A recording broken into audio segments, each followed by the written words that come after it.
ഇന്ന് good ടച്ചും bad ടച്ചും പഠിച്ചാലോ? ഇപ്പോൾ അതിനെ വിളിക്കുന്നത് safe touch and unsafe touch എന്നാണ്. ഒരു 3 ഇയേഴ്സിന് മേലെയുള്ള കുട്ടികളോട് നമുക്ക് ഇതിനെപ്പറ്റി സംസാരിച്ച് തുടങ്ങാം. എങ്ങനെയാ പറയാ? ആദ്യം എന്താണ് സേഫ് ടച്ച്, എന്താണ് അൺസേഫ് ടച്ച് എന്ന് അവർ മനസ്സിലാക്കണം. ഒരു സേഫ് ടച്ച് എന്ന് പറഞ്ഞാൽ ഒരാൾ കുട്ടീനെ തൊടുമ്പോൾ കുട്ടിക്ക് കംഫർട്ടബിൾ ആയി ഫീൽ ചെയ്യുന്നു, കുട്ടിക്ക് സന്തോഷം തോന്നുന്നു, കുട്ടിക്ക് സേഫ് ആയി തോന്നുന്നു. എക്സാമ്പിൾസ് എന്താ? അമ്മ ഒന്ന് കെട്ടിപ്പിടിച്ച് കവളത്തിൽ ഉമ്മ കൊടുക്കുന്നത്, റോഡ് ക്രോസ് ചെയ്യുമ്പോൾ അച്ഛൻ കൈ പിടിക്കുന്നത്, ഫ്രണ്ട്സ് തമ്മിൽ ഷെയ്ക്ക് ഹാൻഡും ഹൈഫൈയും കൊടുക്കുന്നത്. ഇതെല്ലാം സേഫ് ടച്ചസ് ആണ്. ഇനി എന്താണ് ഒരു അൺസേഫ് ടച്ച്? ആരെങ്കിലും കുട്ടീനെ തൊടുമ്പോൾ കുട്ടി അൺകംഫർട്ടബിൾ ആവുന്നു, കുഞ്ഞിന് പേടി തോന്നുന്നു, കുഞ്ഞിന് കൺഫ്യൂസ്ഡ് ആയിട്ടുള്ള ഒരു ഫീലിംഗ് വരുന്നു, then it is an unsafe touch. അതുപോലെ തന്നെ പ്രൈവറ്റ് പാർട്സ് തൊടുന്നത് എപ്പോഴും അൺസേഫ് ടച്ച് തന്നെയാണ്. അപ്പോൾ എന്താണ് പ്രൈവറ്റ് പാർട്സ് എന്ന് എങ്ങനെയാ പറഞ്ഞു കൊടുക്കുക? നമ്മൾ ഇന്നർ വെയറോ അല്ലെങ്കിൽ ഒരു സ്വിം സ്യൂട്ടോ ഇടുമ്പോൾ കവർ ചെയ്യപ്പെടുന്ന ഭാഗങ്ങൾ അങ്ങനെ പറയാം. എന്തൊക്കെയാണ്? ഗ്രോയിൻ, ബട്ടക്സ്, ചെസ്റ്റ്, അതുപോലെ ലിപ്സും ഒരു പ്രൈവറ്റ് പാർട്ട് തന്നെയാണ്.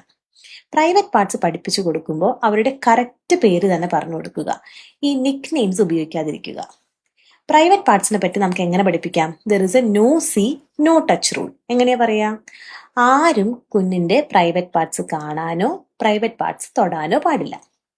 അതുപോലെ തന്നെ മറ്റൊരാള് അവരുടെ പ്രൈവറ്റ് പാർട്സ് കാണിക്കാനോ അല്ലെങ്കിൽ കുഞ്ഞിനോട് അവരുടെ പ്രൈവറ്റ് പാർട്സ് തൊടാനോ പറഞ്ഞാൽ അതും സമ്മതിക്കാൻ പാടില്ല. മൂന്നാമതായി, പ്രൈവറ്റ് പാർട്സിന്റെ ഫോട്ടോസ് ആൻഡ് വീഡിയോസോ അല്ലെങ്കിൽ കുഞ്ഞിന്റെ പ്രൈവറ്റ് പാർട്സിന്റെ ഫോട്ടോസ് ആൻഡ് വീഡിയോസ് എടുക്കാൻ ശ്രമിച്ചാൽ അതും സമ്മതിക്കാൻ പാടില്ല. ഇത്തരത്തിലൊരു unsafe touch or unsafe situation ഉണ്ടാവുകയാണെങ്കിൽ കുഞ്ഞ് എന്ത് ചെയ്യണം എന്നാ പറഞ്ഞു കൊടുക്കുക?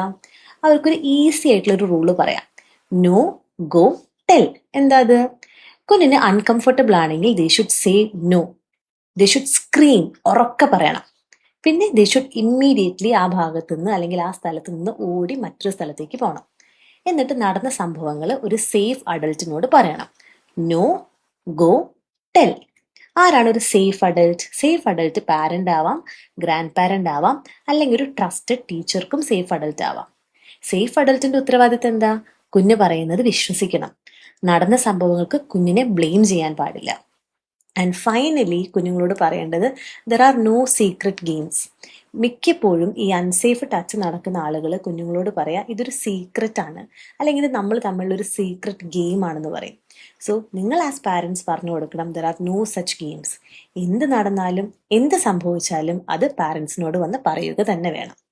സോ ഈ കോൺവെർസേഷൻ നിങ്ങൾ നിങ്ങളുടെ കുട്ടികളായിട്ട് നടത്തുകയാണെങ്കിൽ അവർക്ക് അവരുടെ ബോഡീനെ പറ്റി കൂടുതൽ മനസ്സിലാവും, ശരിയും തെറ്റും മനസ്സിലാവും, അബ്യൂസിൽ നിന്ന് പ്രിവെന്റ് ചെയ്യാനും സാധിക്കും.